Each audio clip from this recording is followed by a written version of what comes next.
Hey everybody, welcome back to GR Research. We're going back to school. This one is going to be a doozy. I've had a lot of speakers come in this week, and a couple of those are these speakers that you see right behind me here. This Paradigm Signature 6, I think it is. It's $6,400 pair of speakers, and this little Wharfdale over here that's $600 pair of speakers. And there was a lot of similarities to these things, and the areas where they're different didn't necessarily dictate performance.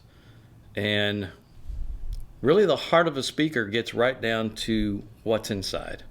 The parts quality is really what dictates the performance, and we really need to talk about those things. And I've talked about them quite a bit, but I feel like there's a lot of naysayers out there that'll tell you, oh, parts don't matter.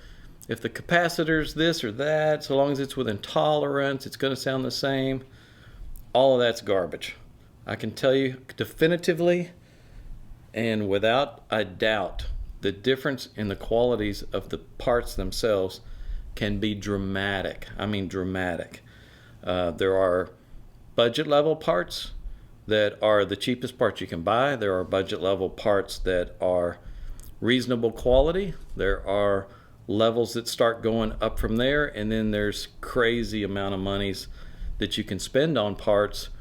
Sometimes you spend hundreds and hundreds, maybe thousands of dollars on just the parts themselves, just to take things up one more notch, just to go to that next level, and that next level of clarity and detail can get really expensive. But there's ways to get there without spending a lot of money, and there are ways to get there on a budget to where you're reaching a pretty good level for the money without spending a lot of money, and we're going to look at that stuff. So I got a lot of parts scattered out here, a lot of stuff to go over. I have no plan made. I have not rehearsed this as usual. We're just going to dive right into it. I'm going to talk about this stuff. We're going to talk about how they sound, what they do to the signal, and things like that, and give you guys a sense of the value of the quality levels of these parts. And I want to start with capacitors. I want to start with basic capacitors.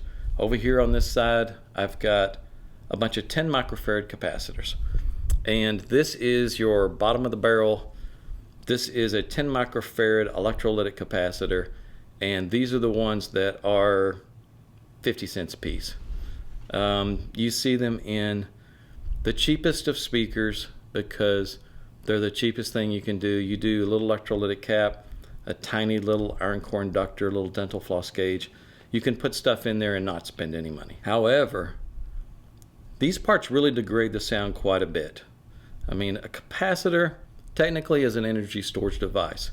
There's a signal going in, and then it discharges that signal out the other side. There's no actual connection from one side to the other. You put an ohm meter on here, that's an open circuit. There's windings in there that connect this end to this end, but those windings are laid over each other and spun around and around with a dielectric material between them. So when you send a signal to it, the shorter wavelengths tend to jump right from one to the other and right out the other side, where it creates resistance for longer wavelengths. It's the opposite with coils. When you send a signal through a coil, that alternating current is such that the shorter wavelengths tend to cancel each other out. It creates resistance to the shorter wavelengths. The longer wavelengths tend to pass right through. So that creates the basic building blocks for how we design crossovers. And of course then there's resistors. A resistor lets everything pass full bandwidth, but it puts resistance in there, so it brings the output levels down. So with those parts, with a capacitor, an inductor, and a resistor, we can build all kinds of crazy circuits. Low order, high order, notch filters, all kinds of things we can do to the circuit if we know how to utilize those parts. It's a big difference in those parts quality. Like I said, this 10 microfarad cap is just a few cents. You start stepping up to a polypropylene cap, now you've got a bigger diameter, bigger size cap, and it discharges much more quickly. So signal in, signal out, and without a big smearing effect, whereas the little electrolytic caps tend to smear the signal quite a bit. A lot of detail levels and things are just completely lost. And then in polypropylene, you can start stepping up into higher quality levels as well. And it depends on the film, the dielectric material, how they're terminated, the ends, the materials that are used. Everything matters. It can be aluminum foil, you can go up to tin foil, copper foils, all those that are films make a big difference over a sprayed material that is a metallicized film. So big differences in there and big differences in cost. Going up in polycaps, my favorite's the Sonicaps. The Sonicaps are very clean sounding. They're much cleaner and faster than your typical inexpensive polycaps. Similar, something you compare it to would be like some of the higher end clarity caps. Not to the level, but something similar. You could look at Ari caps, some of the Hovland caps, the Mundorf caps. All of those are higher quality caps, and they do cost more money. To me, the Sonicaps, it's one of my caps of choice. I know what it's going to do when I put it in the circuit. Same with the little Ursi caps. They're inexpensive, and they're just right for certain applications within the circuit, and I know how they're going to sound in those applications. I know what they do to the signal. And there's certain times, especially in the tweeter circuit, where you may want to go up to much higher quality capacitors. Like this pure copper foil capacitor here, this is also 10 microfarad. Remember, this cap, all the way down to this cap, both are 10 microfarad values. This sucker is heavy, it's a lot of foil, so we're talking about a $250 cap, whereas the Sonic cap, I think this one maybe is in the $40 range. The little RC poly cap's like $2.25, $2.50. Electrolytic cap, 40-50 cents. So big differences there in performance. Same with resistors. The ones that are really cheap, the ones that really affect the signal the most, the little sandcast resistors, they're 12-14 cents a piece, 15 cents a piece, especially in quantities. And yeah, but it does the job. And for a lot of budget builds, that's what you see. Stepping up, you see something like the new Link, or I shouldn't say new, the Link resistors. They've been around for a while. Different type of resistor. It's a wire wound resistor. Sound quality pretty good through it. Doesn't degrade the sound that much. These are some new Dayton resistors. They're supposed to be all copper. This is stepping up in performance a little bit. This is the Mills resistor, known for being a really good resistor. You're stepping up here. Link resistors $1, Dayton resistors you're $1.50. Mills resistors now you're up to $8, up to some of the new path resistors that you see on this massive crossover over here, where those resistors are about $18 a piece. All of it matters, and it makes a difference. You step up in quality, you're stepping up in performance. Same goes for inductors. The really cheesy ones you always see me pointing out is they're typically like what you see on this board. This board out of an SVS speaker, it's full of cheese. These are little iron core inductors, some of them very small gauge. These are very inexpensive, super inexpensive to make. And the iron cores tend to smear the signal. In other words, it's kind of like when you're in junior high and you took a wire and you wrapped it around a nail. You put the wire onto a battery, and lo and behold, the nail became a magnet. You created an electromagnet. When you take that off of the battery, though, you'd notice that some magnetism still was there in the nail. It was still slightly magnetized. And think of the iron core inductors the same way, in that as that current is going around it, it's using that ferrite material to make the inductor act as if it's a lot larger inductor without having to use a lot of copper. Like for instance, this one on this board right here, this is a 4.7 millihenry inductor. Pretty small inductor. This, by contrast, is a 3 millihenry inductor air core. So it's a smaller inductor, but much bigger in size, a lot more copper, a lot more expensive to make. And what you see in a lot of the cheapest is you see a big iron slug. Like in this one, this is a 12 millihenry inductor. It's a solid slug through the middle of it, and that tends to hold that stored energy a little more. Versus this Super Q coil from Ursi, it's a laminated core. Same with some of these that you see in the SVS crossover. At least it's a laminated I core. So it's a little better in that it doesn't become saturated quite so fast, but it's still the bottom of the barrel, especially when you see really small gauge wire being used. Also, there's differences in the quality of the wire of where it comes from. A lot of the stuff out of China is recycled copper sometimes.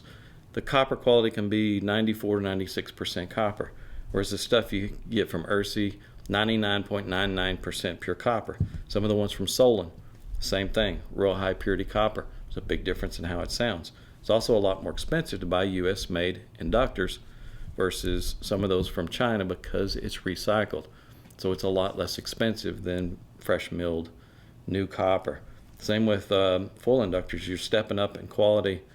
No longer are you just using a flat, a wire, but it's flattened out into a ribbon, and it's created a full inductor with a different type of film dielectric. So this is completely different as well. And the difference in sound quality between the regular wire wound and the foil sometimes on a really high-end system is very noticeable. On a budget level system, maybe not so much, but there's a big difference in the air core versus the iron core.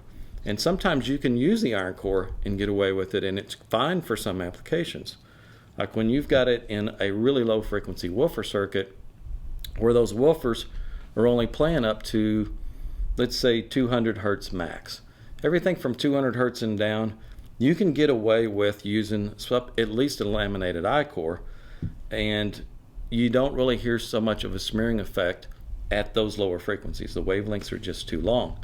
Whereas you start getting up into the mid-range, you start really hearing a difference in openness and transparency within the mid-range and the vocals versus one that's an iron core. You start hearing smearing, muffled, loss of detail in the lower region. It's easy to hear.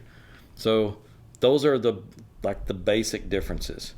And how those things are used makes a world of difference. Like this SVS model, for instance, this is one we did an upgrade on, and you're looking at iron core inductors, electrolytic capacitors, sandcast resistors. At least they used a poly cap with a little bypass cap on the tweeter circuit. That was smart. And they used a little air core inductor here on the tweeter. So they're putting better quality parts on the tweeter because in those higher frequency ranges, it's easier to hear the smear of detail in those higher frequency ranges versus the lower frequency ranges. It's not as obvious. So if you use the really cheap parts, even on the tweeter, you're really shooting yourself in the foot. So you see that type of configuration a lot. Stepping up from that, like this little crossover here, I designed this crossover for AV123 years ago. This was a crossover in the XLS Classic. It was the first XLS speaker. This was supposed to be released as a loss leader, and the budget was, or the goal was, how much speaker can we produce for $199 retail for the pair? So I had to design drivers that were easy to work with. In other words, they didn't need a whole bunch of parts to correct the response. So a lot of engineering went into the parts, into the drivers, so they had nice smooth roll-off. So I'm not having to correct for a bunch of junk, then correct for peaks and dips and stuff like that. We're talking nice smooth roll-off. So parts count was low. Notice, even at a $199 speaker, I specified 16 gauge air core inductor. This is I think an 18 gauge air core inductor on the tweeter. The two capacitors are poly caps, and the one resistor could not be a sandcast resistor. So I would say this is like second level from electrolytic and iron core inductors. We're stepping up to poly caps and air core inductors. There's a lot of people out there that think that's it. You can't get any better than that. That's fine. And they accept the fact that electrolytic and even iron core inductors don't sound as good as air core and poly caps. But it doesn't stop there. It really goes on from there. And we use those level of parts in a lot of our base level kits. Like if you order the XLS Encore, for instance, base level kit at $269, you get ERSI poly caps, which are good quality caps. you get the big RC air core inductor, 16 gauge on everything. And it also includes a bypass cap. So let's talk about that too. It includes a little bypass cap on the tweeter circuit, which does several things. And we see bypass caps used a lot, and people ask, why are we using a bypass cap? What does it do? Remember I said that a capacitor is an energy storage device. In other words, that signal is in, it holds that signal, and then it discharges it out. The bigger the cap is in value, like a 100 microfarad cap versus a 10 microfarad cap, that 100 microfarad cap stores more energy. It's slower discharge because it's big. So what you do is you take a little small cap and you bypass it, and one of the things it does is it kind of helps discharge that stored energy in that bigger cap. In other words, we kind of made a short. It also tends to take on the sound of the smaller cap, because a lot of your really high frequency is passing more through this cap than the bigger cap. It is opening up those spatial cues and the air and space around things. They're being allowed to discharge through a really fast cap, and it improves the sound quite a bit. It's a way of taking, let's say, like in our Encore kit I just mentioned, we're taking this little RC cap and we're bypassing it with a little Sonic cap, and for not a lot of money, because this cap is really small, we're getting some of the sound of a higher quality cap, but we're not spending as much money. So it's kind of a cheat. It's kind of a way to get really high quality sound without spending much money. And there's different levels of performance of these. This one is the little Gen 3 Sonic cap. It's a 0.01, very fast discharging cap. It's also very small, so you don't quite take on the flavor of this cap as much if it were a little bit larger. If it gets bigger though, if it gets into a 1 mic, a 2 mic, a 3 mic, where you've got dissimilar caps, the discharge rates become such that there's a little bit of a smear there. One's discharging before the other. It causes a little bit of a phase shift. You want to keep that bypass cap like in the 0.2 to 0.1 range and smaller. Like this one here is a little poly cap, little I think this is a little Japanese made cap. Nice inexpensive poly cap. The Sonic cap, this is a 0.82 I think. So this is a 600 volt, so a little bit bigger, really good quality bypass cap. Then on our really high end stuff, we use this MyFlex 0.1. This is a pretty big cap. It's a pure copper foil cap. We're talking really nice differences in sound quality. You start taking on the sound of a pure copper foil cap, and wow, it's not a little thing. You start realizing, especially on a high-end system, there's big differences there. Things open up, tend to sound more layered. All of those high-end pieces of the music that are the space and air around things become more apparent, as if there's more layering between things. It's not on top of each other. There's depth there to the sound stage, and little things like that are what really take things to another level. We've looked at kind of the cheaper crossover parts. Let's look at what do you then get into when you're looking at parts where you've got pure Sonic caps in there, good quality inductors like foil inductors. I'm going to grab this one here. This is a crossover out of one of the NX Streams that I have sitting right here behind me. I made it to where I can just unplug this thing and pull it out, because you know what, I might want to mess with it. We have a second order filter here on the low frequency drivers, which is this big poly cap, which is bypassed with a little Sonic cap. And then we have this big, I think this is a 15 millihenry laminated I-core. So it's like this one. This one's a 12, I think.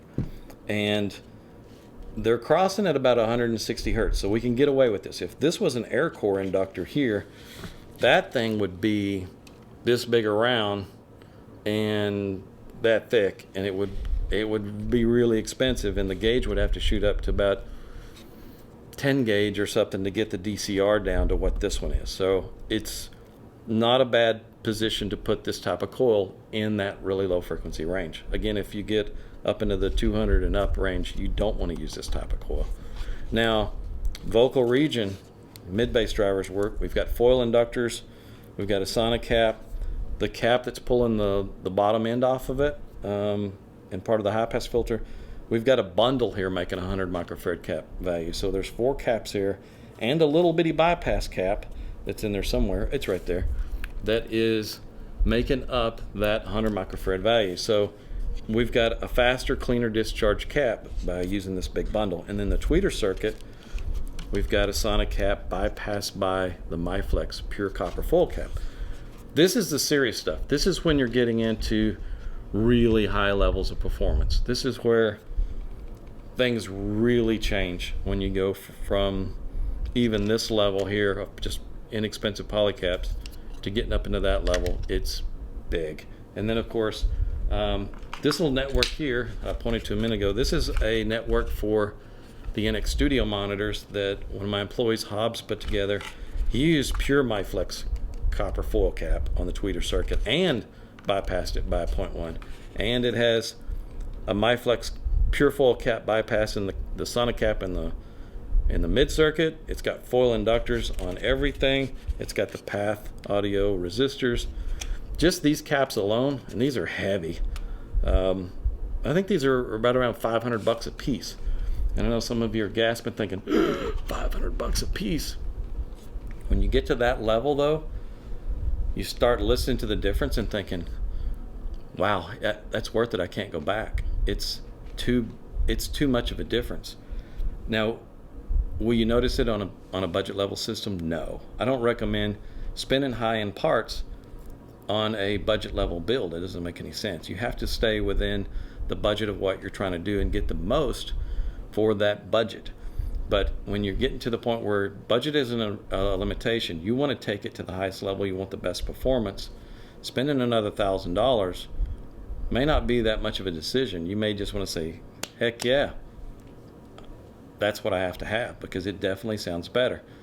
But you're not going to see that in speakers like these. You're not going to see $2,000 worth of parts in a speaker that sell for $600 a pair. You can't do that. And keep in mind that when these guys build these speakers, that for every dollar that they put into it, it could affect the retail price between $4 and $5. So if there's $1,000 worth of parts in there, it could hit the retail price for $4,000 to $5,000. There's parts that are in this XLS are in Extreme here. There's in the pair $600 worth of parts there, but in a speaker that's performing in that cost no object category, $600 is not a problem. It's beaten up on speakers in the $100,000+ range. So you have to keep it relative to what you're doing. But there are ways, and I want to make this clear, that you guys can move up from stuff like this, which is really cheesy, to even just air core and pure polycaps and not spend that much more money. Remember, 50 cent, 40 cent, 50 cent electrolytic cap, $2, $2.50 polycap. And when you're buying these caps in quantities that are huge, like these that may have been built by Benick, you're probably only looking at $1.50 to $2 a piece. So you're not hitting the price super hard, but it's worth a few dollars more to get there and to get to that next level. It's the same with wire also. I know some of you guys are just going to cringe and say, wire doesn't make a difference. Man, wire makes a big difference. This one had wire that was aluminum coated copper, multi-stranded, so the coating of aluminum's on every strand, and then it's PVC jacketed. The PVC can have quite a smearing effect on the signal. I hate PVC. Now moving up from that, and a lot of times when you see these PVC coated wire, like red and black, you got push-on connectors. So you got all kinds of stuff in the signal path that you don't want in the signal path that's going to negatively affect the sound. And then you've got wire that is, like this one here, is Teflon jacketed, silver coated copper. Usually the silver coated copper is a military spec wire that's bought at surplus. It's a good quality wire, but it does have its problems. You used to use it in the audio circuit, especially in the higher frequency range. The silver coating the copper is a difference in the conductivity of it. So it tends to cause a phase shift. It tends to make things sound brighter because it's taking the highs and it's pushing them a little forward away from the lows.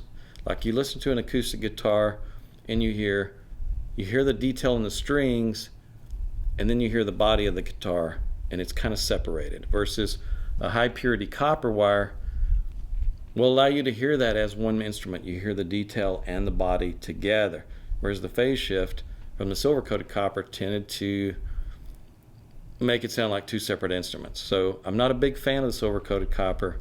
A lot of guys like it on soft dome tweeters and things because it makes things sound a little brighter, but it can tend to mess things up. Now if you're using it on woofer circuit only, it's not any issue at all, because you're knocking out the high frequency with the circuit. So it could be fine in those applications. I tend to like high purity copper. This is what we use in all our kits. 4/9 high purity copper and polyethylene. Polyethylene tends to have a cleaner sound, kind of like Teflon, but it works great over just copper without having to plate it with something. The Teflon, usually you see Teflon on something, they have to silver plate the copper. I think it's a lot to do with how porous the Teflon is. But polyethylene is my coating of choice, and we have thousands of feet of it made at a time, so we pass that on to the customers at not a huge cost. It's an inexpensive tweak to go from some really cheap PVC jacketed wire to a really high purity US made polyethylene jacketed wire. We're talking, the difference from 20 cents a foot, 12 cents a foot type of wire to what I retail it for 80 cents a foot. So it's not a big expense. It's a little tweak, and those little tweaks go a long way. Same way with connectors, binding posts, those cheesy binding posts you see me sticking magnets to, magnet sticks to it, all of those ferromagnetic parts, they're all eating into the performance quite a bit. Unlike what you see often, I'll use tube connectors on all of our stuff, and especially on our high-end stuff, where you're passing the signal through a high purity copper tube, and you're using internal wire and external wire basically like this with a copper tube around it. It's a big difference from just a binding post.